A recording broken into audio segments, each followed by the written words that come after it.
శ్రీ పరమాత్మనే నమః.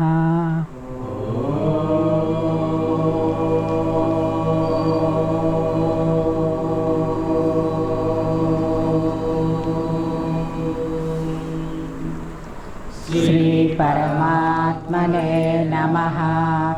అథ అష్టమోऽధ్యాయः. అక్షరబ్రహ్మయోగः. అర్జున ఉవాచ కిం తద్బ్రహ్మ కిమధ్యాత్మం కిం కర్మ పురుషోత్తమ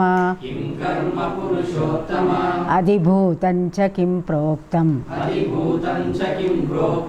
అధిదైవం కిముచ్యతే అధియజ్ఞః కథం కోత్ర దేహేస్మిన్ మధుసూదన ప్రయాణకాలే చ కథం జ్ఞేయోసి నియతాత్మభిః. శ్రీభగవానువాచ అక్షరం బ్రహ్మ పరమం స్వభావోధ్యాత్మముచ్యతే భూతభావోద్భవకరో విసర్గః కర్మ సంగితః అధిభూతం క్షరో భావః పురుషశ్చాధిదైవతం అధియజ్ఞోహమేవాత్ర దేహే దేహభృతాం వర అంతకాలే చ మామేవ స్మరన్ ముక్త్వా కళేవరం యః ప్రయాతి సమద్భావం యాతి నాస్త్యత్ర సంశయః. యం యం వాపి స్మరన్ భావం త్యజత్యంతే కళేవరం తం తమేవైతి కౌంతేయ సదా తద్భావభావితః. తస్మాత్ సర్వేషు కాలేషు మామనుస్మరయుధ్య చ మయ్యర్పితమనో బుద్ధిః. మామే వైష్యస్య సంశయం యం యం వాపి స్మరన్ భావం త్యజత్యంతే కళేవరం తం తమేవైతి కౌంతేయ సదా తద్భావభావితః. తస్మాత్ సర్వేషు కాలేషు మామనుస్మరయుధ్య చ మయ్యర్పితమనో బుద్ధిః. మామే వైష్యస్య సంశయం యం యం వాపి స్మరన్ భావం త్యజత్యంతే కళేవరం తం తమేవైతి కౌంతేయ సదా తద్భావభావితః. తస్మాత్ సర్వేషు కాలేషు మామనుస్మరయుధ్య చ మయ్యర్పితమనో బుద్ధిః. మామే వైష్యస్య సంశయం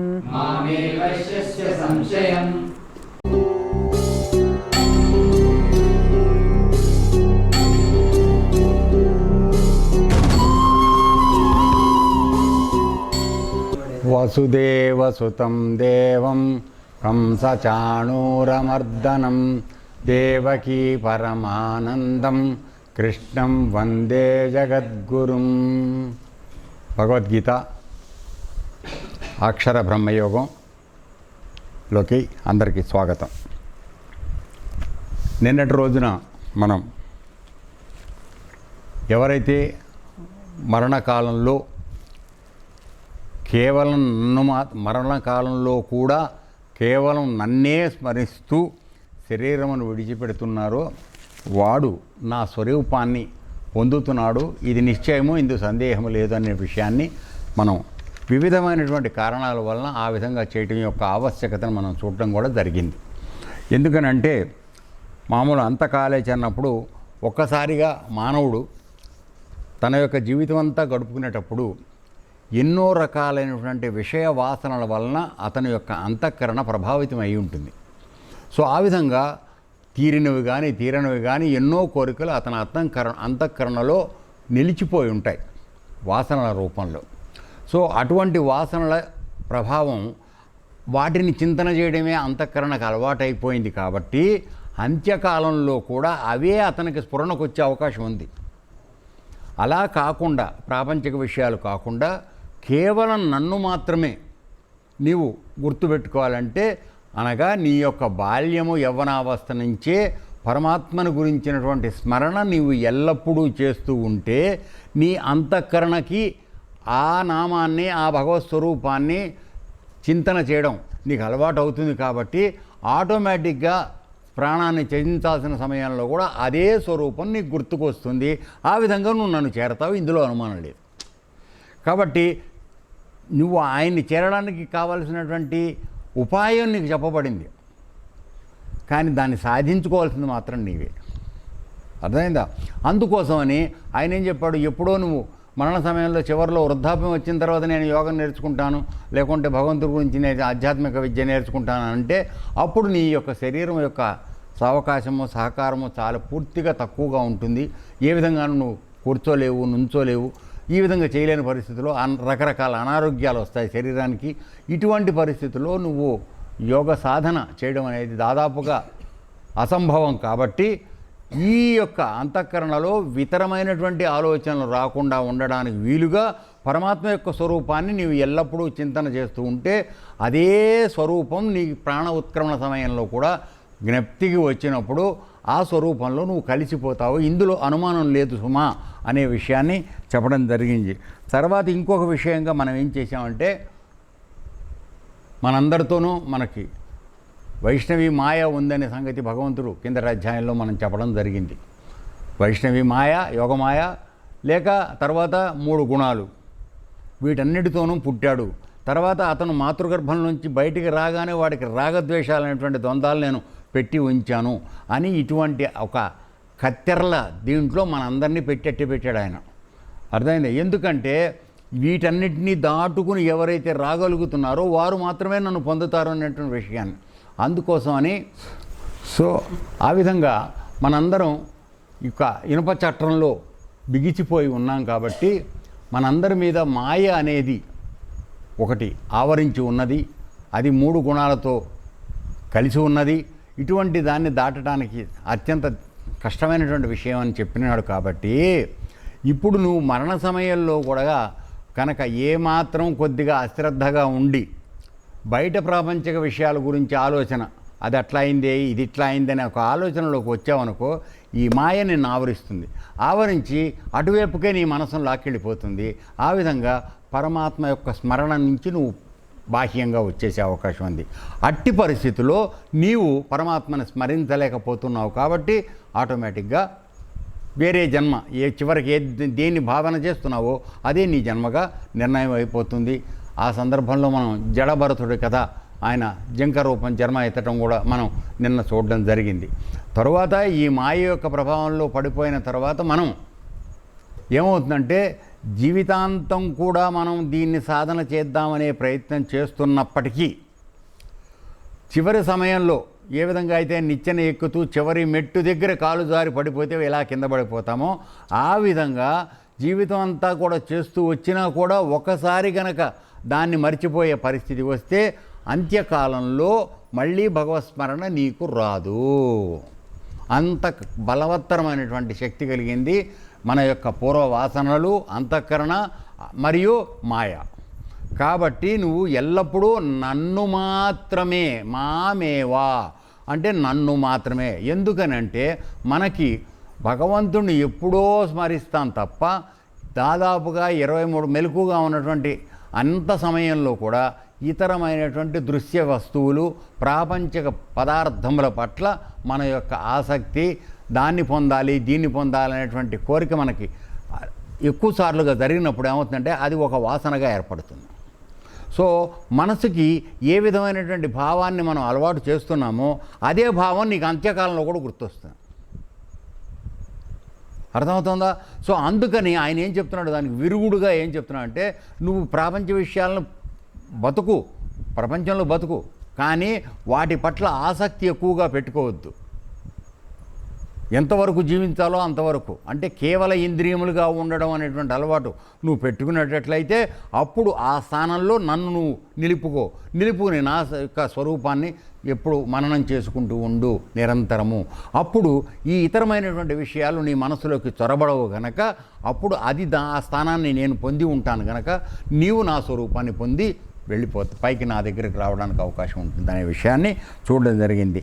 తర్వాత మామేవ అనే విషయం చూసాము. తర్వాత నీవు ఈ విధంగా చేసేటట్లయితే ఏం జరుగుతుందంటే, ఎప్పుడు నన్నే కనుక స్మరణ చేస్తుంటే మద్భావం యాతి, అంటే నువ్వు నా స్వరూపాన్ని పొందుతావు. నీకు నేను ఇవ్వగలిగిన అత్యంత ఉత్కృష్టమైనటువంటి బహుమతి ఏమిటంటే నీవు నా స్వరూపాన్ని పొంది నాలో కలిసిపోతావు అనేటువంటి విషయాన్ని నిన్న మనం అంత బాగా చూసిన తర్వాత ఇవాళ మళ్ళీ ఆ విషయానికి సంబంధించిన విషయాలే ఇంకొక 2 శ్లోకాల్లో మళ్ళీ ఆయన కంటిన్యూ చేస్తున్నాడు. ఎందుకంటే మానవులు ఎక్కడ పొరపాటు పడుతున్నారు లేక తప్పు చేస్తున్నారు అనే విషయం ముఖ్యంగా ఇక్కడ మనం మరణకాలంలో మనకు తెలుస్తుంది.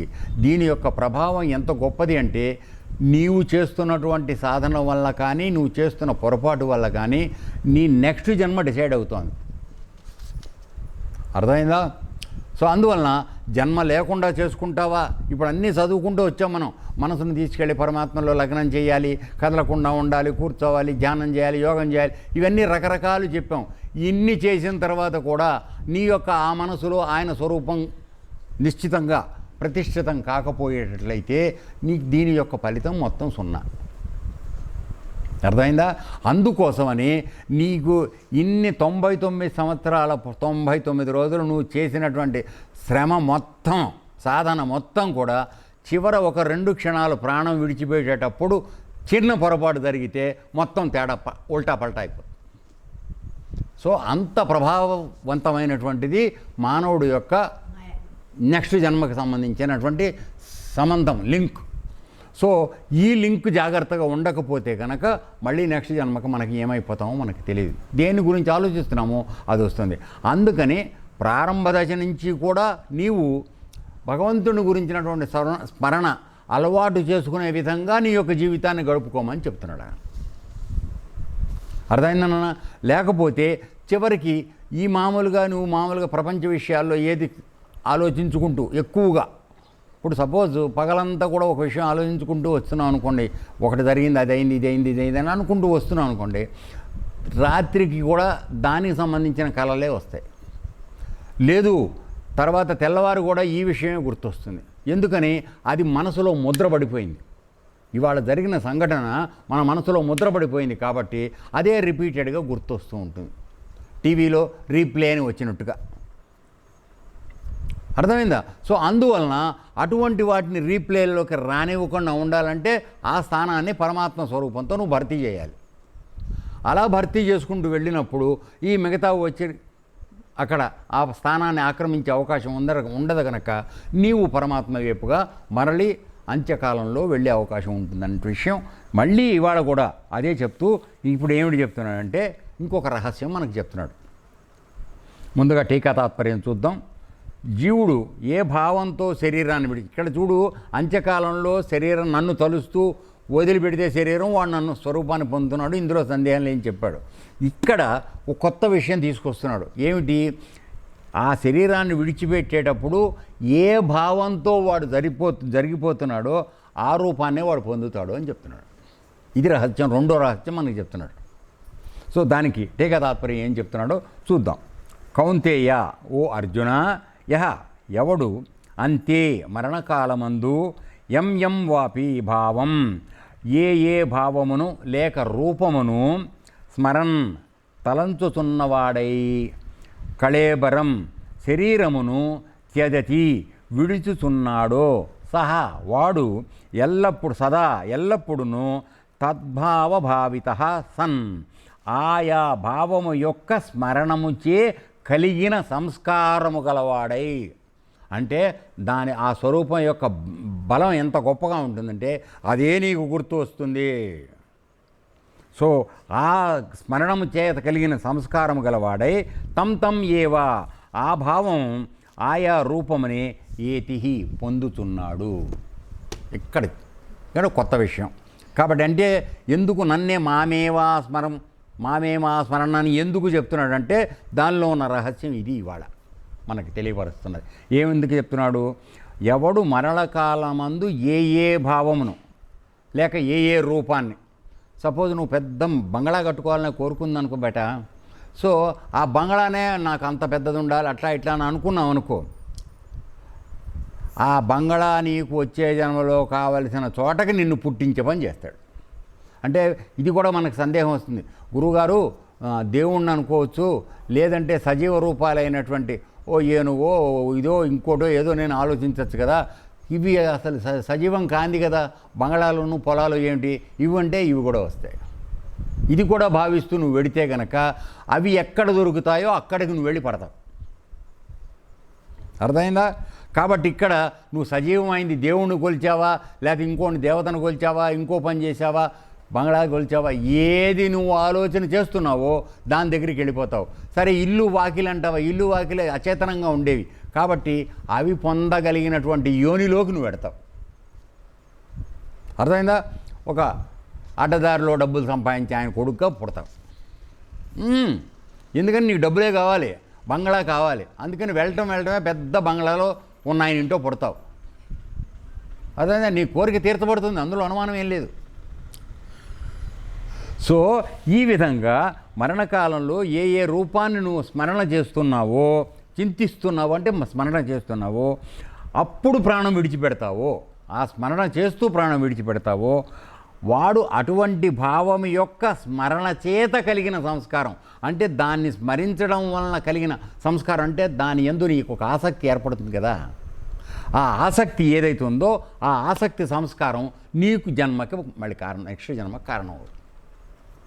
కాబట్టి అటువంటి రూపాన్ని, వేరే విధమైనటువంటి రూపాల్ని నువ్వు స్మరించి ఆ భావాన్ని దీన్ని నువ్వు తెచ్చుకుని అలా జన్మ చేయించకుండా వాటి స్థానంలో పరమాత్మ యొక్క స్వరూపాన్ని నువ్వు నిలిపునేటట్లయితే నీకు ప్రమాదం ఉండదనే విషయాన్ని చెప్తున్నాడు. ఇది రహస్యం ఏమిటి అంటే, ఎవరు చివరి క్షణాల్లో దేన్ని స్మరిస్తూ వెళ్ళిపోతున్నారో వాళ్ళు దాన్ని పొందుతారు అని చెప్పడం జరుగుతోంది. ఇక్కడ ఏమిటంటే ఏ విధంగా జరుగుతుందంటే, మనందరం మామూలుగా తెలుసుకోవాల్సింది, చివరి సమయం మనకు వచ్చినప్పుడు మామూలుగా మనం చిత్రగుప్తుడు అని అనుకుంటూ ఉంటాం.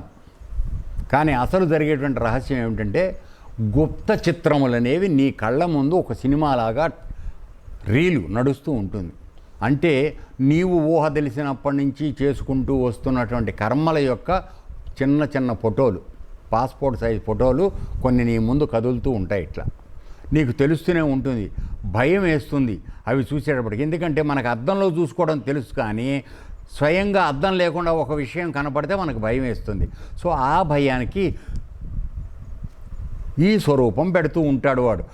వాడికి కళ్ళల్లోంచి ప్రాణం పోయిందండి అని వీడు చెప్తూ ఉంటాడు, మనవాడు పక్కన ఉన్నవాడు. అర్థమైందా? అది కాదు, ఆ గుప్త చిత్రాలు కనపడినప్పుడు వాడు చాలా చేసిన పనులన్నీ తెలుస్తాయి. నువ్వు చేసిన పరమ పాపిష్టి పనులన్నీ కూడా నీకు తెలుస్తాయి. దాంతో ఒక్కసారిగా భయం ఆవరిస్తుంది. ఆ భయం ఆవరించి చివర ఏ ఫోటో ఫ్రేమ్ మీద నీ దృష్టి నిలిపి ప్రాణం వదిలేసావో అది నీ నెక్స్ట్ జన్మ. ఇంకంతే, దానిలో తిరుగులేదు. ఎందుకంటే ఆయన కూర్చుని అక్కడ పక్కన ఫోటో ఫ్రేమ్లో ఇది నొక్కి నిన్ను తీసుకెడదామని ఆయనకి సంబంధం లేదు. దయచేసి గుర్తుపెట్టుకోండి. ఎందుకంటే మొదల నుంచి జన్మ ఎత్తిన కాడి నుంచి కిందటి జన్మల నుంచి నువ్వు చేసుకున్న కర్మలకే నువ్వు బాధ్యుడు అవుతున్నావు. నీ యొక్క బుద్ధిని అనుసారంగానే నీ జన్మలు వస్తున్నాయి, నీ కర్మ అనుసారంగానే నీకు జరిగే పనులు జరుగుతున్నాయి. అందులో ఆయన ప్రమేయం లేదు. అందుకోసమే చెప్పింది, ప్రాణులన్నీ నాలో ఉన్నాయి కానీ నేను వాటిల్లో లేను అని చెప్పేసి. అంటే నువ్వు ఒకసారి జన్మ తీసుకున్న తర్వాత నీ ద్వారా జరిగేటువంటి పనులకి నీ యొక్క భావము, నీ యొక్క గుణములు అవే కారణమవుతాయి. కానీ దాన్ని ఈ విధంగా వాడుకో, ఈ విధంగా చేయమని మాత్రం ఆయన నిన్ను ప్రేరేపించడు. అర్థమైందా? సో అయితే మరి ఇక్కడ వచ్చేటప్పటికి ఎందుకని అవి ఏ ప్రేరణతో నువ్వు జీవితం అంతా నడుపుకుంటూ ఉన్నప్పటికీ, ఒరే నాయనా నువ్వు నన్ను చేరాలి నీ మానవజన్మకు వచ్చాక, కాబట్టి నీ జీవిత ధ్యేయం అది అయి ఉన్నది కనుక ఎల్లప్పుడూ నా స్వరూపాన్ని చింతన చేయడం చేసుకో. సో అలా చేస్తే కనుక నీకు ఇతరమైనటువంటి ప్రభావాలు నీ మీద పడి చివర ప్రాణం విడిచిపెట్టేటప్పుడు ఆ సంస్కారంతో నువ్వు ప్రాణం విడిచిపెట్టే పరిస్థితి రాకుండా జరుగుతుంది. అప్పుడు నువ్వు నన్ను చేరతావు అని చెప్పడం జరిగింది. సో ఈ గుప్త చిత్రాలు చూసినప్పుడు బెంబేలు పడిపోయి మనం కళ్ళు పైన తేలేసుకుని చచ్చిపోవడం జరుగుతూ ఉంటుంది. అలా కాకుండా భగవంతుణ్ణి నిశ్చలమైన రూపంతో భగవంతుడిని చూస్తూ ఉన్నావు అనుకో, అలవాటు చేసుకున్నావు, నువ్వు భగవంతుడిని ఇక్కడ స్మరించడం, గురు మధ్యంలో పరమాత్మను చూడడం అలవాటు చేసుకున్నావు, ఆయన యొక్క స్ఫురణ తెలుసుకోవడం నువ్వు తెలుసుకున్నావు, అనుభూతిని పొందడం తెలుసుకున్నావు. ఆ స్థితిలోకి నీ ప్రాణాలను తీసుకువెళ్ళి కూర్చోబెట్టి అక్కడ వదిలేసేటట్లయితే నువ్వు ఇంకో తాంటికి దేనికి వెళ్ళవు, అక్కడికే వెళ్ళిపోతావు. అది చెయ్యమనే ఆయన మనకు చెప్తోంది. దానికోసమే ఇంతలా భగవద్గీత మనకు చెప్తోంది. మొత్తం భగవద్గీత అంతా దేనికండి? కేవలం మానవులు వాళ్ళ యొక్క జీవిత ధ్యేయమైనటువంటి పరమాత్మని చేరడం అనే దానికి కావలసినటువంటి రకరకాల మార్గములు, సాధనలు, అన్ని గుణాలు మార్చుకోవడం అన్నీ ఎందుకు చెప్తున్నారంటే కేవలం ఆయన దగ్గరకు చేరడానికి. మనం అది తప్ప మిగతా అన్నీ చేస్తున్నాం. అక్కడే జరుగుతోంది పొరపాటు. సో ఈ విధంగా ఉత్తమ దైవ సంస్కారాన్ని మనం చిన్నప్పటి నుంచి నేర్చుకుని ఉంటే తప్ప ఇటువంటివి మనకు వచ్చేటువంటి విషయం చాలా తక్కువ. అందుకోసం అని ఏం చెప్తున్నాడు, మరణకాలంలో అతని చిత్తం దేన్ని ధ్యానిస్తుందో అది జరుగుతున్నాడు. కాబట్టి ఆ చిత్తానికి ఒక స్వరూపం మీద బలమైనటువంటి కోరిక ఏర్పడినట్లయితే చిత్తము ఎల్లప్పుడూ దాన్నే స్మరిస్తూ ఉంటుంది. అందుకోసమని ఇతరమైన విషయాల పట్ల దాని చిత్తం ఏకాగ్రత చెందకుండా భగవంతుడి స్వరూపంతో నువ్వు దాన్ని నిలుపు. రాముడు అనుకో, కృష్ణుడు అనుకో, ఇంకే విధంగా చేయి, భక్తి మార్గంలో చేయి, సకామంగా చేయి, నో ప్రాబ్లం. అర్థమైందా? లేదు నిష్కామంగా నీ అంతఃకరణలో ఆయన దీనిలో ఉన్నటువంటి అంతర్యామిగా ఉన్నటువంటి పరమాత్మని నామరూపాలు లేకుండా ఉన్న పరమాత్మని నీ యొక్క అనుభూతితో తెలుసుకుంటానికి ప్రయత్నం చేస్తావా? అంతకన్నా ఉత్తమమే లేదు. అప్పుడు నీ ప్రాణాలను తీసుకెళ్ళి నీ యొక్క భూమధ్యంలో కానీ లేక మూర్ధస్థానంలో కానీ నిలిపేటటువంటి పరిస్థితి వస్తే అక్కడ ఆటోమేటిక్గా నువ్వు పరమాత్మను పొందే అవకాశం ఉంది. సో సగుణ మార్గంలో భగవంతుడి యొక్క స్వరూపాన్ని ఆరాధన చేసి దాన్ని నీ దృష్టిలో పెట్టుకున్నా నువ్వు చేరతావు. ఎందుకంటే భగవంతుడు సగుణంలోనూ ఉన్నాడు, నిర్గుణంలోనూ ఉన్నాడు. నిర్గుణం అత్యంత ఉన్నతమైందని ఎందుకు చెప్పబడిందంటే నిజమైనటువంటి భగవంతుడికి పరమాత్మకి నామరూప క్రియలు లేవు, నా రూపం లేనటువంటి వాడు. కాబట్టి అటువంటి నిజమైన స్వరూపాన్ని 11వ అధ్యాయంలో చెప్పబోయేటువంటి విశ్వరూప సందర్శనం, అక్కడ ఆ స్వరూపాన్ని నువ్వు ఇక్కడ అనుభూతం చేసుకున్నప్పుడు ఇంకా నీకు వేరే చోటకు వెళ్ళే అవకాశం లేదు, ఆయన దగ్గరికి ఆటోమేటిక్గా వెళ్ళిపోతావు. సో ఈ రెండు మార్గాల ద్వారా కూడా నువ్వు పరమాత్మని చేరే అవకాశం ఉన్నది. కానీ ఎట్టి పరిస్థితుల్లో ఆయనకి సంబంధించిన విషయంలోనే నువ్వు నీ మనసుకు అలవాటు చేయాలి. నీ అంతఃకరణ, నీ చిత్తము అన్నీ కూడా దాని యందు లగ్నం అయ్యేటట్టుగా నువ్వు దానికి ట్రైనింగ్, శిక్షణ ఇవ్వాలి తప్ప ప్రాపంచిక విషయాలు ఆలోచిస్తూ చివరిలో ఎప్పుడో చూస్తానంటే చివరిలో చూసేది ఏముండదు, గుప్త చిత్రాలు మాత్రమే. అర్థమైందా? సో ఆ విధంగా చెప్తున్నాడు. అందుకని చెప్పి మరి ఏం చేయాలంటే నీ జీవితాంతాన్ని క్షణభంగురమైనటువంటి అనుభవాలతో ఆలోచించండి. మనం జీవితం పుట్టిన కాడి నుంచి ఎన్నో రకాలైనటువంటి కోరికలు తీర్చుకోవడానికి ప్రయత్నం చేస్తున్నాం. ఏ ఒక్క కోరిక శాశ్వతమైనది కాదు, తృప్తిని ఇవ్వడం లేదు, సంపూర్ణమైనటువంటి ఆనందాన్ని ఇవ్వడం లేదు. ఇవాళ ఒక పదార్థం తిన్నామనుకోండి, రేపు వెళ్తే ఎల్లుండి మళ్ళీ అదే తినాలనిపిస్తుంది. ఒకసారి సంగమించామనుకోండి, మళ్ళీ 2 రోజులు మళ్ళీ సంగమించాలనే కోరిక కలుగుతుంది. కాబట్టి ఈ విధంగా మానవుడు తన యొక్క కోరికలని వాటిని తీర్చుకోవడం ద్వారా సంతృప్తి పొందుదామని అనుకున్నంత కాలం వాటిని పెంచుతున్నాడు తప్ప వాడు తగ్గించడం లేదు. ఇది తెలుసుకోవాల్సిన రహస్యం. ఎందుకని ఎవరో ఒక మహానుభావుడు అగ్ని ప్రజ్వరిల్లుతుంటే దాన్ని తగ్గిద్దామని నీళ్లు పోసే బదులు నెయ్యి పోసాడు. ఏమైంది? ఈయన మొహం కూడా కాలింది. అగ్ని ఒక్కసారిగా పైకి లేచింది, మొహం కాలిపోయింది. అందువలన మనం ప్రపంచంలో ఉన్న కోరికలు తీర్చుకోవడం అనే ప్రయత్నం చేయడం అనేది ఎటువంటిది అంటే అగ్నిలో ఆజ్యం పోసినట్టు అవుతుంది. అవి ఇంకా పెరుగుతాయి, ఇంకా పెరుగుతాయి, ఇంకా పెరుగుతాయి. నిన్న ఆఖరికి పూర్తిగా లోపరుచుకుంటాయి. దానికి బానిస అయిపోయి అసలు పరమాత్మ సంగతి గోలీమారు. మనకు అది ఏమిటో కూడా తెలియని పరిస్థితికి మనం వెళ్ళిపోతాం. సో ఇది కాదు మానవులు బతకాల్సిన విధానం. నీవు పరమాత్మ యొక్క స్వరూపానివి, పరమాత్మ నీ యందు ఉన్నాడు అనేటువంటి జ్ఞానం కలిగినప్పుడు ఆయన్ని ఏకాగ్రతతో తదేకమైనటువంటి దృష్టితో అన్యం లేకుండా ఎప్పుడైతే నువ్వు నీ దృష్టిలో నీ మనసు అంతఃకరణలో నిలుపుతున్నావో అప్పుడు మాత్రమే నీవు ఆ స్వరూపాన్ని పొందుతావు. అట్లా కాకుండా చివరి క్షణంలో ఇంకొక ఇతరమైన స్వరూపాన్ని నీవు లక్ష్యం చేసి దాన్ని అంతఃకరణ యందు అది స్వరూపంగా మారి అది నీ యొక్క సంస్కారంగా మారిపోతే దాని పట్లే నువ్వు ఆకర్షితుడివై దానికి తగినటువంటి జన్మనే నువ్వు పొందడం జరుగుతుంది. అదే అందుకోసం అని చెప్పి ఏం చెప్తున్నాడంటే నీవు మోక్షాన్ని పొందాలన్నా నీ చేతిలోనే ఉంది, బంధాన్ని కలిగించుకోవాలన్నా నీ చేతిలోనే ఉంది. కాబట్టి ఇప్పుడు అంత్యకాలం వచ్చింది. మనం అందరూ ఇప్పుడు దాంట్లోనే కదా మాట్లాడుతున్నాం. మనందరికీ అంత్యకాలం వచ్చింది. ఈ అంత్యకాలం వచ్చినప్పుడు మనం రాబోయే జన్మకి అది ఉత్తమ జన్మ పొందాలా లేదా నికృష్ట జన్మ పొందాలా, అసలు జన్మ లేకుండా జన్మరాహిత్యం పొందాలా, దానికి నీ చేతిలోనే ఉంది, నువ్వే కర్తవి. అయితే నువ్వు కర్తవన్నాం గనక చివరి ఆ సమయంలో చేస్తానంటే కుదరదు. నువ్వు జన్మరాహిత్యం కావాలని అనుకునేటట్లయితే దానికి ప్రణాళిక చిన్నతనం నుంచి స్టార్ట్ అవ్వాలి. ఉత్తమ జన్మ కావాలి. ఊహ తెలిసిన తర్వాత సంపాదించేటప్పుడు పూర్తిగా దొరికినవన్నీ లోపలేసుకోకుండా కొంత పరాయి వాళ్ళకి పనిచేయటం చేస్తూ మొదలెట్టేట్లయితే ఉత్తమ జన్మకు వెళ్ళే అవకాశం ఉంది.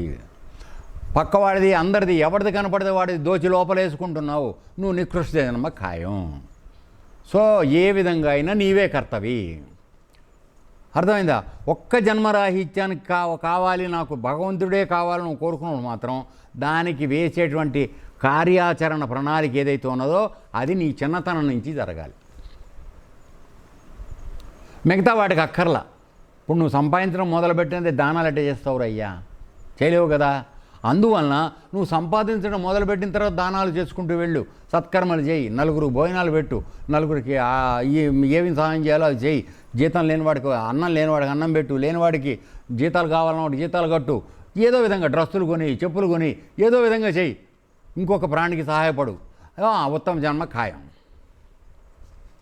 అర్థమైందా? లేదు పక్కవాడిది వాడిది వీడి ఊళ్ళో కనపడిన వాడిదల్లా ఎత్తుకెళ్ళి లోపలేసుకో, నేను నికృష్ట జన్మ వస్తాను. ఏమొస్తుందని నీకు తెలీదు, నీకు చివరిలో చూపిస్తారు సినిమా, అది మాత్రం ఖాయం. పెద్ద కెమెరామ్యాన్ ఆయన. అర్థమైందా? ఆ ఫోటో ఫ్రేమ్లో మనం చేసిన బొమ్మలన్నీ కనపడుతూ ఉంటాయి.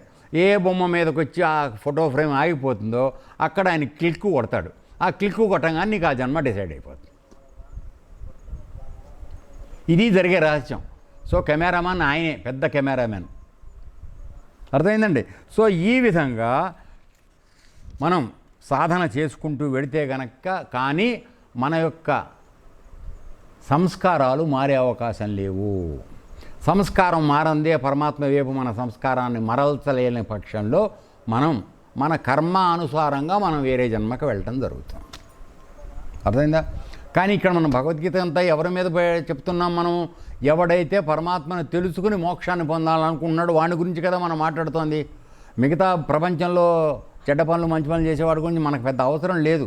చేస్తారు కొంతమంది చేయని, కానీ మన యొక్క ప్రథమ ఉద్దేశం ఏమిటి అంటే భగవంతుడిని తెలుసుకుని ఆయనలో ఐక్యమైపోయేవాడి గురించే మనం మాట్లాడుతున్నాం.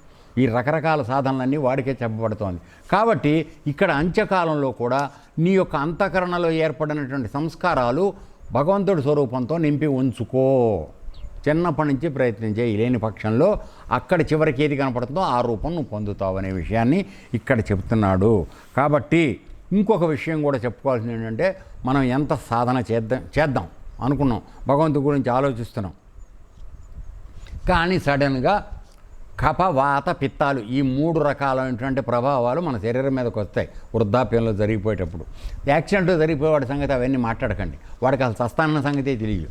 అందువల్ల వాడికి విషయం కాదు, వయస్సు పూర్తిగా అనుభవించి వాడు మరణకాలం మామూలుగా వచ్చి వెళ్ళిపోయేవాడికి ఒక్కొక్కప్పుడు శరీరంలో కఫ వాత పిత్తం ఈ 3 రకాలైనటువంటి ప్రాబ్లమ్స్ వలన గురక వస్తుంది, ఆయాసం వస్తుంది, మాట రాదు,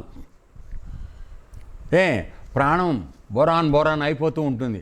ఆ పరిస్థితుల్లో నువ్వు ప్రాణం తీసుకెళ్ళి అక్కడెక్కడ పెడతాం వచ్చింది, రాదు. సో అందువలన కూడా నీవు ఇట్లా చిటుక వేస్తే టక్కన నీ ప్రాణం అక్కడికి వెళ్ళిపోయేటట్టుగా ఇప్పటి నుంచి నీ ప్రయాణం చేయాలి, ప్రయత్నం. అర్థమైందా? గురుదేవులు చెప్తుండేవాడు, నీలో ఏదైనా ఒక చిన్న ఇది వస్తుందనగానే టక్కన నువ్వు అక్కడికి వెళ్ళిపోవాలని చెప్పేవారు, ఎప్పుడు చెప్పేవారు ఆయన. అంటే ఏమిటి? నీ నిజస్థానం అది, అక్కడికి వెళ్ళిపో, అక్కడ నువ్వు రక్షించబడతావు. అర్థమైందా? అంతగా సాధన కావాలి మానవుడికి. ఏం జరుగుతున్నా సరే, ఇప్పుడు సపోజ్ మాట్లాడుతున్నాం కనుక ఏం గురుగారు అని అనుకో, నా అక్కడికి వెళ్ళిపో. ఆ అరుస్తున్నవాడి ముఖం కూడా ఒక్క నిమిషంలో మారిపోతుంది. ఎక్కడి నుంచి వెళ్ళాలో శక్తి అక్కడి నుంచి పెడుతుంది. పాములు కనపడితే కూడా అలా నుంచోమని దృష్టి పెట్టమని చెప్తాడు గురువుగారు. ఆగిపోతుంది పాము, రాదు మీదకి, వచ్చే అవకాశం లేదు. కర్ర ఎత్తినవాడు కూడా కొట్టలేడు నా దృష్టిలో కూర్చునుంటే. అటువంటి రక్షణ కవచం పరమాత్మ మనకు అందరికీ ఇచ్చాడు. ఆ విద్య మీకు నేర్పబడుతోంది, దయచేసి తెలుసుకోండి. సో ఈ స్మరణలో నువ్వు ఎప్పుడైతే సంస్కారాన్ని తయారు చేసుకుంటున్నావో అటువంటి కాప బాత పిత్తాలు మామూలు వాడికి వస్తాయి కానీ నీకు రావు. ఎందుకని? నీ సిస్టమ్ అంతా ఎప్పుడు క్లీన్గా ఉంది, ప్రాణాయామం చేస్తున్నావు, ఎప్పుడు క్లీన్గా ఉంది, ఎప్పుడు దాని ప్రయాణం ఊర్ధ్వముఖంగా ఆటోమేటిక్గా జరుగుతూ ఉంటుంది. కాబట్టి నీకు అటువంటి సమస్యలు రావు. నీకు ముందుగా నీ యొక్క మరణం తెలుస్తుంది. ఎన్ని రకాల లాభాలు ఉన్నాయో ఆలోచించండి యోగం చేయడం వలన. ఊరికి దీని పేరు అడ్డం పెట్టుకుని ఏదో చేస్తున్నాం నటిస్తే ఎవరిని మోసం చేస్తారా అయ్యా, మీరు మిమ్మల్ని ఏమో తీసుకుంటారు. అర్థమైందా? సో ఈ విధంగా అంత్యకాలంలో దైవ సంస్కారం కలవాలి అనుకుంటే కనుక నీవు చిన్నప్పటి నుంచే నీవు భగవంతుడి యొక్క స్వరూపం మీద నీ దృష్టి పెట్టి ఉంచు.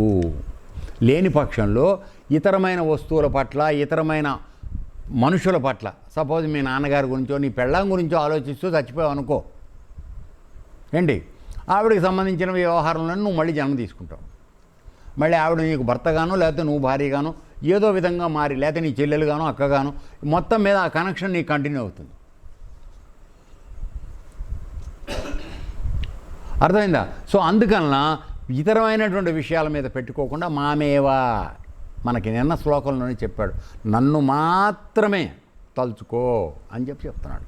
సో ఆ విధంగా ఇది చెప్పిన తర్వాత ఇక నెక్స్ట్ శ్లోకంలో అంత్యకాలంలో దైవ సంస్కారం కావాలనుకున్నాం కదండి. ఇప్పుడు దైవాన్ని గురించి ఆ స్వరూపమే ఉండాలని చెప్తున్నాం కదా, దానికి మనం యావజ్జీవితం దైవ సంస్మరణ చేయడం ఒకటే మార్గం. అది ఏమిటనేది, ఎలా చేయాలనేది చెప్తున్నాడు. మరి ఇదే మరి. అందుకని చూడండి, పరమాత్మ అంత్యకాలంలో మానవుడు తీసుకోవాల్సిన జాగ్రత్తల గురించి 3 ప్రత్యేకంగా శ్లోకాలు ఇచ్చాడు. 3 శ్లోకాలు నిన్న చూసాం, ఒకటి ఇవాళ 2 చూస్తున్నాం. మొత్తం ఈ 3 శ్లోకాలు నీ అంత్యకాలంలో తీసుకోవాల్సినటువంటి జాగ్రత్తల గురించి చెప్పబడుతున్నాయి. సో ఎంత ప్రాముఖ్యత కలిగిందో ఆలోచించండి. ఎందుకంటే నువ్వు ఇంత చేసి 99 ఏళ్ళు బతికి 9 కోట్ల పనులు చేసి అన్నీ చేసి చివరి క్షణంలో ఆయన్ని మర్చిపోయావంటే గోయిందో హరి, నువ్వు ఎక్కడికి వెళ్తావో తెలియదు. అర్థమైందన్నా? సో అందుకోసమనే దీనికి ఇంత ప్రాముఖ్యత ఇవ్వబడింది. సరే, నెక్స్ట్ దానికి వెళ్ళేటప్పటికీ దైవ సంస్కారం చేస్తూ యావజ్జీవితం దైవస్మరణ ఏ విధంగా చేయాలి ఏమిటనేది విషయాన్ని చూడటానికి మనం చివరి ఇంకో శ్లోకానికి వెడదాం. 7వ శ్లోకానికి టీకా తాత్పర్యం. తస్మాత్, అందువలన అంటే నువ్వు అక్కడ చెయ్యాలని చెప్పాడు కదా, వేరే విషయాలు లేకుండా నాకు అని చెప్పాడు కదా, భావం ఏది ఉందో ఆ భావం తగిన రూపం నీకు వస్తుందని చెప్పాడు కదా, అందుకోసమని దాన్ని ఇప్పుడు కంటిన్యూ చేస్తున్నాడు. అందువలన సర్వేషు కాలేషు అనగా అన్ని కాలముల యందు, అంటే ఎల్లప్పుడూ, మాం నన్ను అనుస్మరణ అనగా స్మరింపుము. యుధ్యచ అనగా యుద్ధమును. ఇక్కడ అర్జునుడితో కదా మాట్లాడుతున్నాడు. యుధ్యచ అంటగా యుద్ధమును కూడా చేయుము. చూడండి, నన్ను స్మరింపుము, యుద్ధము కూడా చేయుము. మొట్టమొదటి నిన్న శ్లోకంలో ఏం చేశాడు? అంత్యకాలములో కూడా నన్ను స్మరించు అన్నాడు. అక్కడ కూడా వేశాడు. ఇక్కడికి వచ్చేటప్పటికి నన్ను స్మరించు, నీ యొక్క యుద్ధం కూడా చెయ్యి అంటున్నాడు. రెండు చోట్ల ఉంది అది. అంటే నువ్వు ఎప్పుడు కూడా రెండింటిని నడుపుతూ ఉండాల్సిందే. అది అది ఏమైనా వస్తుంది చూడది, కింద పంట పైన పంట రెండు నడుపుకుంటా అని మనం యాగంటి లింగ పాటలో వస్తుంది. సో అట్లా నువ్వు కింది పంట లోన పంట రెండు చేయాలి. కింది పంట అంటే ప్రపంచంలో నువ్వు చేసేది, పైన పంట అంటే పరమాత్మకు సంబంధించిన పంట. ఆ రెండింటినీ నడుపుకుంటూ నడవాలా. అంతేగాని నేను ఏదో ఒక దాంట్లో ఉన్నానంటే గోతులు దిగిపోతావు. అర్థమైందా? అది. సో ఇక్కడ యుద్ధమును కూడా చేయము. మై నాయందు అర్పిత సమర్పింపబడినటువంటి మనోబుద్ధి. అక్కడ ఇంకో పాయింట్ చెప్తున్నాడు, మనసు బుద్ధి కలవాడవై. అర్థమైందా? మాం ఏవా నన్నే ఏష్యసి పొందగలవు అసంశయ. ఈ విషయంలో నువ్వు సందేహం పడాల్సిన అవసరం లేదని అంటున్నాడు. ఎక్కడ ఏం చెప్పాడు? ఇక్కడ దీంట్లో కొత్త కండిషన్స్ ఏం చెప్తున్నాడు అంటే, మొట్టమొదటనేమో అంత్యకాలంలో కూడా నన్నే స్మరిస్తూ పోతే నువ్వు నన్ను పొందుతున్నావు అని చెప్పాడు. ఇందాక చూసిన శ్లోకంలో ఏం చేశాడు? నువ్వు అంత్యకాలంలోకి వచ్చినప్పుడు ఏ స్వరూపం మీద నీ సంస్కారం లగ్నమైందో ఆ స్వరూపమే నీ యొక్క నెక్స్ట్ జన్మ అవుతుంది. కాబట్టి చిన్నప్పటి నుంచి నన్ను స్మరించమని చెప్పాడు. ఇక్కడికి వచ్చేటప్పటికి ఏం చెప్తున్నాడు? ఎల్లకాలము నాన్నే స్మరిస్తూ నీ స్వధర్మమైనటువంటి కర్మని కూడా ఆచరిస్తూ రా అంటే ఇది ఎందుకు చెప్పాల్సి వచ్చింది? ఇప్పుడు మనలాంటి వాళ్ళందరికీ విపరీత జ్ఞానం ఉన్న వాళ్ళకి వచ్చే సమస్య, గురువుగారు ఎప్పుడూ కూడా ధ్యానంలో కూర్చో, యోగంలో కూర్చో, భగవంతుడినే స్మరించు అని అంటే నా ఇల్లు పెళ్ళాం సంగతి ఏంటండి? నేనేం చేయాలనండి? నా పొట్ట తిప్పలంతా ఏం కావాలనండి? ఇది కదా మనందరికి వచ్చే డౌటు. సో ఆయన ఇక్కడ దీనికి సమాధానం ఇస్తున్నాడు. ఎందుకంటే నీవు పరమాత్మ యందు ఎప్పుడైతే నీ యొక్క అంతఃకరణని, మనస్సుని, బుద్ధి, చిత్తం, అహం అన్నిటినీ తీసుకెళ్ళి పరమాత్మ యందు లగ్నం చేస్తున్నావో, అందుకే మనసు బుద్ధితో రెండు. ఎందుకని? మనస్సు సంకల్పం చేస్తే బుద్ధి సోచి ఆలోచన చేస్తుంది, నిశ్చయం చేస్తుంది. కాబట్టి ఈ రెండు కూడా పరమాత్మ మీదకే వెళ్ళిపోవాలి. అప్పుడు నువ్వు వేరే దానికి వెళ్ళే అవకాశం రాదు. అర్థమైందా? బుద్ధి కూడా దానికి సహకారం ఇవ్వకపోతే మనసు పక్కలాగుతుంది. కొద్దిగా బ్యాలెన్స్గా ఉండేది బుద్ధి. అదే పరమాత్మ మనకిచ్చింది, మనుష్య జన్మకు ఇచ్చినటువంటి ఆయుధం. అర్థమైందా? కాబట్టి మామూలుగా మానవులందరూ ఏం చేస్తున్నారు? బుద్ధిని బలహీనం చేసుకొని మనస్సు బలవంతంగా అయిపోయి అది చెప్పినట్టు ప్రవర్తిస్తున్నారు. అది నీకు పనిచేయడానికి నేను పెట్టానురా అంటే దాని కింద నువ్వు పనిచేస్తున్నావు. అందువలన ఈ దుర్గతి కలుగుతోంది. అందుకని ఇప్పుడు ఏం చెప్తున్నాడు? ఒరే, నీ మనసుతో పాటు బుద్ధిని కూడా పైకి తీసుకురా, దీన్ని కంట్రోల్ చేయమను, మనసుని కంట్రోల్ చేయమను. దెబ్బతో ఇది కిందకు ఉంటుంది.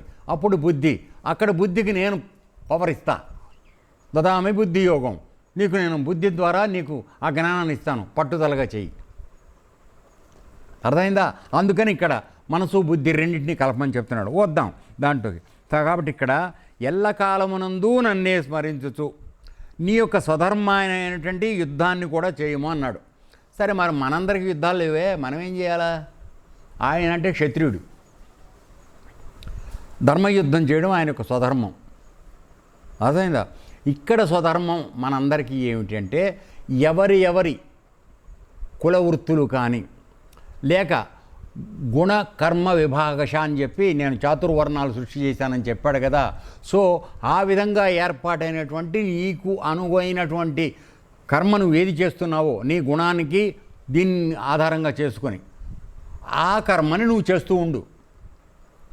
అయితే ఈ రెండు ఎట్టు చేయాలనేది మన సమస్య కదా. అప్పుడు దానికి ఏం చెప్తున్నాడు అంటే, ఒరే నాయన, నీవు గనక ఎల్లప్పుడూ నాయందే లగ్నమైన మనసుతో కూర్చునుంటే నువ్వు మామూలుగా ప్రపంచ విషయాల పని చేసిన దానికన్నా కూడా ఎక్కువ నేర్పరితనంతో నన్ను స్మరించేటప్పుడు బాగా చేస్తావు అని చెప్పాడు. దానికి చిన్న ఉదాహరణ చూద్దాం. మనకు బాగా ఉదాహరణ చెప్తే కానీ అర్థం కాదు విషయం కదా. అందుకోసం సపోజ్ మామూలుగా మనం ఇంట్లో అమ్మగారో ఎవరో ఇంకోడో పని చేస్తున్నారు, వంట పని చూస్తున్నారు అనుకో, తదేకమైనటువంటి ఏకాగ్రతతో చేసినప్పుడే ఆవిడ చేతిలో పట్టుకున్న గిన్నె కానీ ఇది కానీ అది కానీ అన్నీ జాగ్రత్తగా ఉంటాయి. ఆ సమయంలో మనం పిలవడమో లేకపోతే ఇంకొక మీదకి ఆలోచన వెళ్ళిపోవడం అయినప్పుడు చేతిలో వస్తువు జారిపోతుంది. అక్కడ ఆవిడ భగవంతుడు లేదు. దయచేసి ఉదాహరణకు చెప్తున్నాను. ఆ మనిషి భగవంతుని గురించి ఆలోచనలో లేడు, కానీ వేరే రకమైనటువంటి ఏకాగ్రత చెదిరిపోయినప్పుడు అంత ప్రొఫిషియెంట్గా ఎఫిషియెంట్గా నైపుణ్యంతో చేసే వ్యక్తి కూడా చేతిలో వస్తువు జారవడించుకోవడం, కింద పోయడమో పడి చేయడం జరిగిపోతుంది. అవుతుంది కదా. సరే, అక్కడికి నువ్వేం చేయని వాడు అక్కడ కూర్చుని ఏమిటి అది జాగ్రత్తగా చేయి అని మనం సలహా చెప్తూ ఉంటాం. మనం మాత్రం కదలం, అది వేరే విషయం, మగవాళ్ళ జాడ్యం అది. ఓకే, అర్థమైందా? అయితే ఇక్కడ పరమాత్మను దృష్టిలో పెట్టుకున్న వాడి సంగతి ఏమవుతుందా అంటే, నీకు ఇప్పుడు ఇందాక మామూలుగా ప్రపంచంలో ఉన్నప్పుడు నీ దృష్టి వేరే చోటకు వెళ్ళిపోవడం కదా వలన కదా కింద పడిపోయింది. ఇప్పుడు నీ దృష్టి ఏమవుతోంది, మామూలుగా ఇక్కడ పరమాత్మ మీద లయం అవుతోంది, లగ్నం అవుతోంది. అక్కడ వేరే విధమైన ఆలోచన మళ్ళీ వచ్చే అవకాశం లేదు కనుక నువ్వు మామూలుగా చేసేదానికన్నా 90% ఎక్కువ మంచిగా చేస్తావు. చేతిలోంచి జారిపోయే సమస్య రాదు. ఎప్పుడు భగవంతుడు నామస్మరణ జరుగుతూ ఉంది, ఆయన జాగ్రత్త తీసుకుంటాడు. సో అందువలన నువ్వు ప్రపంచంలో ఎట చేయాలని నువ్వు చింతించకు, నువ్వు ఆయన గురించి చింతించు, నీ గురించి ఆయన చింతిస్తాడు, నీ పని ఆయన చేసి పెడతాడు. సక్కుబాయికి ఏం జరిగింది, హాతీరామ్జీకి ఏం జరిగింది, వెంకటేశ్వర స్వామి దగ్గర ఆయన దొంగ అన్నారు, రూమ్ నిండా చెరుగ్గళ్ళు వేశారు, తెల్లారేపటికి తినమన్నారు. ఆయన తినమంటామో ఆడిస్తుండే చేశారు. మనిషి ఒకడు తెల్లారేపటికి రూమ్ నిండా వేసిన ఎడ తింటాడరా చెరుగ్గళ్ళు. సరే దండం పెట్టి కూర్చున్నాడు, వెంకటేశ్వర స్వామి నీదే దయ బాలాజీ, ఏం చేస్తావో చేసుకోమని. అంతే, ఆ గుళ్ళో ఉన్నటువంటి పెద్ద ఏనుగు లోపలికి వచ్చింది, మొత్తం తినేసి వెళ్ళిపోయింది. తెల్లారేపటికి ఒక్క గడ కూడా లేదు. అందుకని ఆయన పేరు మామూలు వేరే ఉంది. అప్పటి నుంచి ఆయన హాతీరామ్ బాబాజీ అని పిలిచేవాళ్ళు. హాతీరామ్, హాతీ అంటే ఏనుగు. ఆయనకు ఆ విధంగా పేరు వచ్చింది. పరమాత్మను నమ్ముకున్న వాడికి ఎప్పుడు చెరుపు జరగదురా నాన్న. అలాగే ఉపోషం ఉంది సక్కుబాయి, అత్తగారు ఓ బస్తాడు తెచ్చి వేసింది గోధుమలు ఆడించమని. సరే మాట విన్నారు కాబట్టి అప్పట్లో ఎక్కువగా కోడళ్ళకి స్వతంత్రం లేదు కనుక ఆవిడ విసరడం మొదలెట్టి, ఉపోషం ఉంది కాబట్టి శోష వచ్చి పడిపోయింది. కానీ విచిత్రం, తెల్లారేపటికి ఆ బస్తాడు గోధుమలు ఆడించేసి పిండి రెడీగా ఉంది. ఎవరు వచ్చేసారు, కృష్ణ పరమాత్మ వచ్చి చేసుకున్నాడు. ఆయన పని అది. మనం ఎక్కడెక్కడ పడిపోతూ ఉంటామో అక్కడ వచ్చి మనం నిలబెడుతూ ఉంటాడు. దానికి మూల కారణం ఏమిటి, నువ్వు అనన్యమైనటువంటి చింతన. ఎల్లప్పుడూ నన్ను స్మరించమంటంలో అర్థం అదే. కాబట్టి నువ్వు ప్రపంచంలో పనులు చేస్తున్నప్పటికీ నా స్మరణ మర్చిపోకు. నీ పని అత్యంత నైపుణ్యంగా నడిచిపోతుంది, నువ్వు వర్రేవాల్సిన పని లేదు. ఆలోచించండి, మీరు కొద్దిసేపు ఆశ్రమానికి వచ్చి యోగం చేసుకుంటూ ఉంటేనే మీ యొక్క గత జీవితం కన్నా ఇప్పుడు ఎంత బాగున్నది మీ జీవితం. ఒక్కసారి ఆలోచించుకోండి. ఇంతకన్నా తార్కాణం ఇంకేం కావాలి మీకు? అదే మీరు ఎల్లప్పుడూ చేస్తూ ఉండండి, ఏం జరుగుతుందో చూద్దాం. సో ఆ విధంగా చెప్తున్నాడు అన్నమాట. తర్వాత ఇక్కడ యుద్ధం చేయని అన్నప్పుడు వాడికి ఆయనకు ఆ యుద్ధం అప్లై అవుతుంది. ఎందుకంటే క్షత్రియుడు కాబట్టి ధర్మయుద్ధం చేయడం ఆయన యొక్క కర్తవ్యం, స్వధర్మం అది ఆయనకి. మన యొక్క స్వధర్మం, మన గుణాలు కర్మల్ని మనం చేసే కర్మల్ని బట్టి మనకి ఏ స్వధర్మం మనకి చెప్పబడిందో ఆ స్వధర్మాన్ని అనుసరించడం కరెక్టు. ఇతర ధర్మాలు మనం పాటించకూడదు. స్వధర్మం శ్రేయోపేయ, పరధర్మం భయావహ. సో ఇది ఇంకోటి పని మనం చేయడానికి వెడితే చేతులు కాలుతాయి, మూతులు కూడా కాలదు. సో అందుకని చెప్పేసి అటువంటి పనులు చేయొద్దు. ఇప్పుడు భ్రష్టత్వం జరుగుతోంది ఆ విధంగా, మనం ఏం చేయలేం. ఎవడు చేయాల్సిన పని వాడు చేయట్లే. సో అందువలన ఇటువంటివి కాకుండా నీ స్వధర్మాన్ని పాటిస్తూ ప్రపంచంలో పనిచేసుకుంటూ ఉండు. కాబట్టి నువ్వు ప్రపంచంలో బతకడానికి ఏ విధమైనటువంటి అడ్డంకి లేదు. నన్ను స్మరించడం అనే కారణం చూపించి నువ్వు బయట పనులు మానేయాల్సిన అవసరం లేదు. గురుగారు నన్ను యోగంలో కూర్చోమన్నాడు, నేను ఏ పని చేయను అంటే ఎట్లా? అర్థమైందా? అందువలన నామస్మరణ చేసుకుంటూ ఉండు, నీకు ఇచ్చిన పంచాక్షర చదువుకుంటూ ఉండు, పని చేయి. చాలు నడిచిపోతుంది. పనికి రిలీఫ్ లేదు ఎక్కడ. పనికి వదిలిపెడతానికి వీల్లేదు. నువ్వు చేస్తేవా ఆయన స్మరణలో ఉండు, లేదా బయట పని చేస్తూ ఆయన స్మరించుకుంటూ ఉండు, అంతే. రెండే పద్ధతులు. అప్పుడే నన్ను చేరతావు. లేదు మామూలుగా చివర ఫోటో ఫ్రేమ్ దేనికి వస్తే దానికి వెళ్ళిపోతానంటే వెళ్ళు, నీ ఇష్టం. గుప్త శప్తరం చూసుకొని నువ్వు దేనికి వెళ్తానంటే దానికి వెళ్తానంటే వెళ్ళిపో, నో ప్రాబ్లం. సో ఇది అయిన తర్వాత ఇక్కడ ఏమిటంటే కేవలం నాకు సమర్పించబడినటువంటి మనోబుద్ధులు గలవాడివై అనేటువంటి విషయాన్ని చెప్తున్నాడు. ఇక్కడ నాకు సమర్పించబడిన మనోబుద్ధులు అంటే మామూలుగా మనందరికీ మన మనసు ఎక్కడ ఉంటుందండి? ప్రపంచ విషయాల్లో తిరుగుతూ ఉంటుంది. మనం భగవంతుడికి అర్పించాం కదా. అందువలన నేను చాలాసార్లు చెప్పాను మీకు. ఎందుకంటే మామూలు మానవులకి అసలు మానవ జన్మ చేసినప్పుడు పరమాత్మ ఈ అంతఃకరణ అనేటువంటి 4 ఇచ్చిన తరువాత ఆయన యొక్క ఉద్దేశం ఏమిటంటే 10 ఇంద్రియములు మనస్సు ఇచ్చిన తర్వాత ఇవన్నీ కూడా నీ చెప్పు చేతల్లో ఉండి నీకు పని చేయాలి. ఎందుకని? ప్రపంచంలో నువ్వు బతకాలంటే ఈ అంగముల యొక్క ఆవశ్యకత ఉన్నది. నీకు కాళ్ళు చేతులు కావాలా అక్కర్లేదా? ముక్కు చెవులు నోరు కావాలన్నా అక్కర్లేదా? ఇవన్నీ కావాలి కదా. ఇవన్నీ ఎందుకు ఇచ్చాను? ప్రపంచంలో నువ్వు తిరగడానికి, వినడానికి, తినడానికి, పడుకోవడానికి, నిద్రపోవడానికి, అన్నిటి చేయడానికి, నడవడానికి నీకు ఇవన్నీ ఇచ్చాను నేను. కాబట్టి అవన్నీ నువ్వు చెప్పినట్టు వినాలి. వాళ్ళ కోసం హెడ్ మాస్టర్ని పెట్టాం, మనస్సు వాడిని ఇంద్రుడు అంటారు పేరుకి. సో ఇంద్రుడిని ఇచ్చాం. ఇప్పుడు ఏమైంది? ఇంద్రుడు గారు ఏం చేశారంటే అసలు నిన్ను లెక్క చేయడం మానేసి ఆయన రన్ చేయడం మొదలెట్టాడు. ఆశ్రమంలో గురువుగారు పోయాడు, మేనేజర్ గారు నడపడం మొదలెట్టాడు. అర్థమైందా? అప్పుడు ఏమైపోతుంది? మొత్తం కకావికలైపోతుంది. అర్థమైందా? సో అందుకోసమని ఇక్కడ ఏం చెప్తున్నాడు? నీకు అసలు నేను అవి నీకు సర్వెంట్లుగా పనిచేయాలని చెప్పి నేను ఇస్తే నువ్వు దానికి సర్వెంట్గా మారావు.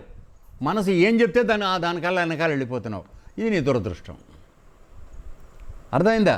కాబట్టి అప్పుడు ఈ పరిస్థితిలో నీ యొక్క మనసు ఎప్పుడైతే పులిలాగా తయారైందో, అంటే ఇంద్రియాలు దాని మాటే వినాలి, మిగతా అంతఃకరణలో ఉన్న మిగతా 4 మ్యావ మ్యావ అంటూ వాడి మాటే వినాలి, మనసు మాట. ఆ విధంగా అయిపోయేటప్పుడు ఏమవుతుంది? నిన్ను ఎన్ని విధాల బయటికి తీసుకెళ్ళి భ్రష్టం పట్టించాలో అన్ని విధాల భ్రష్టత మార్గంలోకి తీసుకెడుతుంది. అలా కాకుండా భగవంతుని చింతించడం అనే ఆలోచన నువ్వు చేసుకుని కొద్ది చిత్తాన్ని నిలబెట్టడం నేర్చుకున్న తర్వాత అది నెమ్మదిగా బలహీనం అవుతూ వస్తుంది. అలా మారిపోయినటువంటి మనసే చిత్తం అనబడుతుంది. అది ఏ విధంగా జరుగుతుంది? నువ్వు నిష్కామ కర్మ చేస్తున్నప్పుడు రాగద్వేషాలు, కామ లోపాలు లేకుండా రావడం వలన అది చిత్తంగా మారుతుంది.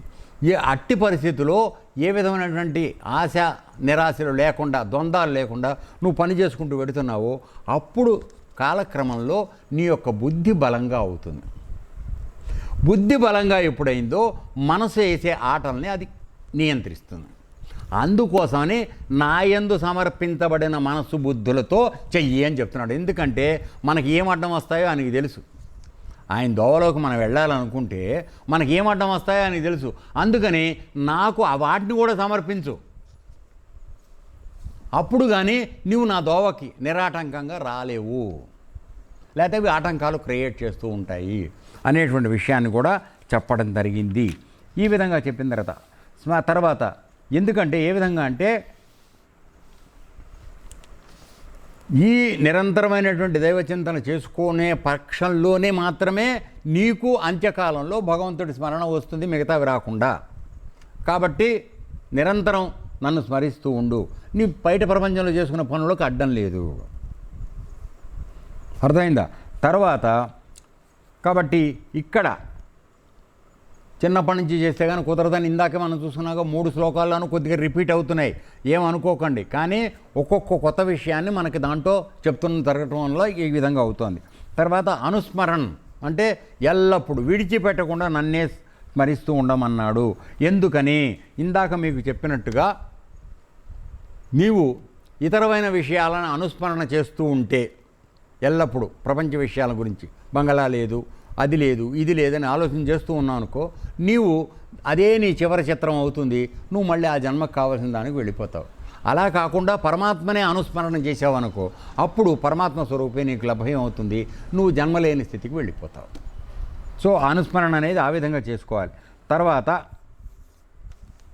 మనం మామూలుగా రిజర్వేషన్ పెట్టుకుని రైలు టికెట్ కొనుక్కుని ఎక్కి కూర్చున్నాం అనుకో, రైలు కాస్త అటు ఇటుగా అయినా మనకేం నష్టం లేదు. టికెట్ మన చేతిలో ఉంది, రిజర్వేషన్ ఉంది, వెళ్ళిపోతాం. అట్లాగే నువ్వు జీవితంలో భగవంతుడు అనేటువంటి రైలు టికెట్ కొనుక్కుని నువ్వు కూర్చున్నావు అనుకోరా, అయ్యా సావు ఎప్పుడు వస్తే నీకేమైంది, ఎక్కడ వస్తే నీకేమైంది, ఆయన దోవలోకి ఆయన నిన్ను తీసుకుపోతాడు, బేఫిక్రగా వెళ్ళిపోవచ్చు. అర్థమైందా? సో ఆ విధంగా కూడా చెప్పడం జరిగింది. అయిన తర్వాత ఇక్కడ ఇప్పుడు స్వధర్మం అనే మాటకు వచ్చింది కదా. నువ్వు ప్రపంచంలో సపోజ్ బ్రాహ్మణులు పౌరోహిత్యం చేసుకోవాలి, వైశ్యులు వ్యాపారం చేసుకోవాలి, క్షత్రియులు ధర్మాన్ని పాటించడానికి వాళ్ళు రాజ్యాలు చేయడం అది చేయాలి. తర్వాత వైశ్యులు వ్యాపారం చేయాలి, వాళ్ళు వ్యవసాయం కూడా వాళ్ళే చేస్తారు న్యాయంగా. వైశ్యులే వ్యాపారము వ్యవసాయము రెండు చేస్తారు. తర్వాత సేవాది కృత్యములు శూద్రులు చేస్తారు, కాళ్ళు చేతులు కదా. ఈ విధమైనటువంటి 4 రకాల కర్మలు చేయడానికి ప్రపంచంలో నీకు ఏది చెప్పబడిందో, అంటే నీ యొక్క స్వధర్మం అయిందో, నీ కులవృత్తిగా ఉన్నదో దాన్ని నువ్వు చేసుకుంటూ వెళ్ళు. అయితే అది చేసేటప్పుడు భగవత్స్మరణ మాత్రం మర్చిపోకు. అప్పుడు నువ్వు 25 బస్తాలు పండాలనుకుంటే 30 బస్తాలు పండే అవకాశం ఉంది. అది ఆ విధంగా చేయమని. తర్వాత మయ్యర్పిత మనోబుద్ధి అంటే నీ మనస్సు బుద్ధిని నాకు అర్పణ చెయ్యి అంటున్నాడు. అర్థమైందా? అంటే ఇది సాధన. దయచేసి ఇది వినండి. ఇక్కడ మనం మాట్లాడుతున్నది ఇదంతా కూడా సగుణంలో మాట్లాడుతున్నాం. నిర్గుణానికి వచ్చేటప్పటికి అక్కడ పరమాత్మ నిరాకారుడై ఉన్నాడు. అర్థమైందా? కేవలం నీ మనస్సును తీసుకెళ్ళి మన ఆత్మలో లయింపజేయడమే మార్గం. ఇంకా మళ్ళీ అర్పితము అవి ఏమీ లేదు. అక్కడ మనస్సును తీసుకెళ్ళి అక్కడ కూర్చోబెట్టేస్తే అయిపోయింది. పరమాత్మ దాన్ని ఆవహించేస్తాడు, దాన్ని రూపాంతరం చెందిస్తాడు. ఆ విధంగా డైరెక్ట్ కాంటాక్ట్ నీది. ఇది ఒక స్వరూపం ద్వారా వెళ్ళి చేసుకుంటూ వెళుతున్నటువంటి విధానం. కాబట్టి నీవు బయట పనులు చేస్తున్నా, ప్రార్థన చేస్తున్నా, సపోజ్ రామ్ రామ్ రామ్ రామ అనుకున్నా, రామ అవతారాన్ని గురించే కదా నువ్వు స్మరణ చేస్తుంది. కాబట్టి ఆ స్మరణ చేస్తున్నప్పుడు అప్పుడు నీ మనసు బుద్ధి కూడా దాంట్లో పెట్టమని చెప్తున్నాడు. ఓకే, ఈ విధంగా. తర్వాత ఇక నీకు కలిగేటువంటి లాభం మోక్షం ఏదైతుందో అసంశయం. ఇక నువ్వు అసలు సంశయించాల్సిన అవసరం లేదనేటువంటి చేస్తున్నాడు. కాబట్టి ఇప్పుడు ఏమిటయా మన కంక్లూషన్ ఏమిటి అంటే, జీవుడు తాను చెయ్యవలసింది చేస్తే దేవుడు తాను చేయవలసింది ఆయన చేస్తాడు, ఇవ్వాల్సింది ఇస్తాడు. నువ్వు చేయవలసింది ఏమిటనుకున్నావండి ఇప్పటివరకు మాట్లాడింది? ఎల్లప్పుడూ నిత్య అనుస్మరణ, ఆయన్ని గురించి స్మరణ చేయడమే నువ్వు చేయాల్సిన పని. మామూలు పనులు చేసుకుంటూ ఉండు ప్రపంచంలోవి, ఆయన్ని మాత్రం స్మరించడం విడిచిపెట్టకు. ఆ విధంగా నీ మనసు నిండా, నీ బుద్ధి నిండా ఆయనే ఉండేట్టుగా చూసుకో. అప్పుడు నీకు ఏమి ఇవ్వాలో, తనతో ఏం చేసుకోవాలో ఆయన చూస్తాడు. అర్థమైందా? సో ఈ విధంగా చెప్పడం జరిగింది. ఓకే, ఇకపోతే మనం ఒక 2 విషయాలు మాట్లాడుకోవాల్సింది ఏమిటంటే, మామూలుగా ఇక్కడ ఇందాక శ్లోకంలో భావము అంటే ఏమిటండి అని ఎందుకంటే భావశబ్దం వేశాడు కదా. అవధాన దశ యందు ఏ భావములను స్మరించుచు దేహత్యాగం చేస్తున్నావో ఆ స్వరూపాలను నువ్వు పొందుతావని చెప్పాడు కదా. ఇక్కడ భావము అంటే అర్థం ఏమిటంటే, మామూలుగా నీవు దేవుణ్ణి కానీ, దేవతలు అంటే పరమేశ్వరుని కానీ, దేవతల్ని కానీ, మనుషుల్ని కానీ, అంటే మనకిష్టమైన వాళ్ళని, పశుపక్షాదులు కానీ, కీటకాలు కానీ, వృక్షాలు, ఇండ్లు, పొలములు మొదలైనటువంటి చేతనా జడ పదార్థములను అన్నింటిని గురించిన ఆలోచన భావము అనబడుతుంది. కాబట్టి ఇప్పుడు ఇల్లు కోరుకునేవాడు ఏమవుతాడు గురువుగారు అన్నావు కదా, దాంట్లోకే వస్తుంది, అది భావంలోకే వస్తాం. అర్థమైందా? తర్వాత అంత్యకాలము అంటే ఏమిటి? కొన్ని విషయాలు మనం తెలుసుకోవాలి కదా, అందుకోసం చెప్తున్నా. అంత్యకాలం అంటే స్థూల దేహాన్ని నుంచి ప్రాణములు, మనోబుద్ధి, ఇంద్రియములతో సహా జీవాత్మ వియోగం చెందటాన్ని అంత్యకాలం అంటారు. మనవాడు రాలేదు, విష్ణువర్ధన్. చచ్చిపోయిన శరీరంలో ఆత్మ ఉంటుందా ఉండదా అని అన్నాడు. జీవాత్మ మాత్రమే వీటన్నిటితో కలిసి బయటకు వెళ్ళిపోతాడు. అది అప్పుడు పనికి రాకుండా అయిపోతుంది. అంతకన్నా ముందే పరమాత్మ వెళ్ళిపోయాడు. చెప్పాను నేను మీకు, ఆ ఎగ్జాంపుల్ని కూడా చెప్పాను. సో ఈ విధంగా చెయ్యాలనే సంగతి మనం చేయడం జరిగింది. తర్వాత ఇప్పుడు ఏంటంటే, ఎప్పుడు నీకు కలిగేటువంటి స్మృతి ఒక దీని మీద నీకు ఏకాగ్రత భావం ఎప్పుడు కలుగుతుంది అంటే నువ్వు చేసే కర్మ, నీ యొక్క గుణము, నీ యొక్క స్మృతి, ఈ మూడు డిసైడ్ చేస్తాయి నీకు రాబోయే జన్మని. అర్థమైందా? కాబట్టి ఈ మూడింటిని ఒక లైన్లో పెట్టి పరమాత్మ మీదకు నువ్వు తీసుకెడితే ఆటోమేటిక్గా పరమాత్మ స్వరూపాన్ని పొందుతావు. అందుకని నువ్వు చేసే కర్మ ఒక రకమైంది, నీ యొక్క గుణాలు వేరే రకంగా ఉండి నువ్వు ఆలోచించేది వేరే అయినప్పుడు నువ్వు పరమాత్మ పొందే అవకాశం లేదు. అర్థమైందా? సో ఈ విషయాలను మనం చూసినట్లయితే సరిపోతుంది. ఓకే, ఏతత్ సర్వం కృష్ణార్పణమస్తు.